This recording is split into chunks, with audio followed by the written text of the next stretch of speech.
Mes chers amis, nous voici. Aujourd'hui, c'est dimanche, c'est le dimanche de la sixième semaine du temps ordinaire. Pendant 6 semaines, 6 dimanches, on s'est préparé pour ce moment-là. Le mercredi des cendres, on va commencer le carême. 40 jours dans lesquels on va faire l'escalade. C'est comme si on va au mont Everest, dans lequel les sommets de la montagne, les sommets du mont Carmel, c'est justement l'expérience de la passion et la résurrection du Christ. C'est là que Jésus a vécu. C'est pas seulement pour vivre, pour le voir comme à la télé.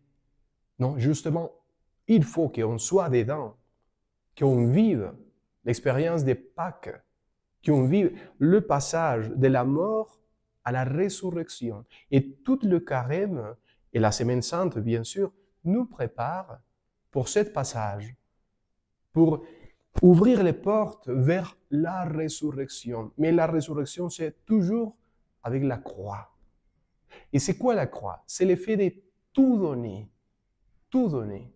Quand vous voyez Jésus à la croix, vous dites, il a tout donné pour moi.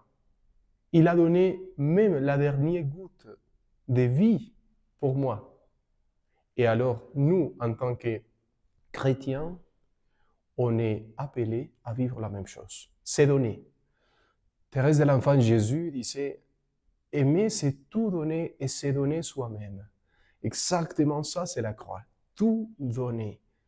Quand on ressuscite avec lui, quand on vive l'expérience de la résurrection du Christ qui est dedans, dans mon cœur, on s'expérimente rayonnant, mais en même temps plein de la capacité de tout donner jusqu'à la folie, comme le Christ. Donc, le crucifié et le ressuscité sont toujours ensemble dans le cœur et dans l'expérience. Aujourd'hui, dans l'Évangile, Jésus va guérir un malade, un lépreux. La lèpre, c'était le pire pour les Juifs. C'était comme une malédiction. Ils croyaient que c'était une punition de Dieu. Si tu veux, tu peux me guérir, lui dit le malade. Oui, dit le Christ, je le veux. Il a voulu, il l'a fait. On a quelquefois la lèpre de son propre péché, la lèpre de sa propre méchanceté, égoïsme, incapacité pour pardonner. Est-ce que vous êtes d'accord avec moi pour venir vers le Christ, lui dire, j'ai besoin que tu me guérisses.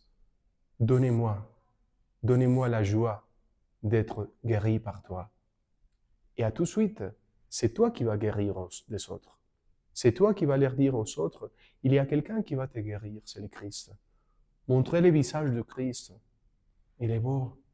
Montrez son visage par votre manière d'agir dans la vie. Il est beau. Ouvrez les cœurs. Au nom du Père et du Fils et du Saint-Esprit. Amen.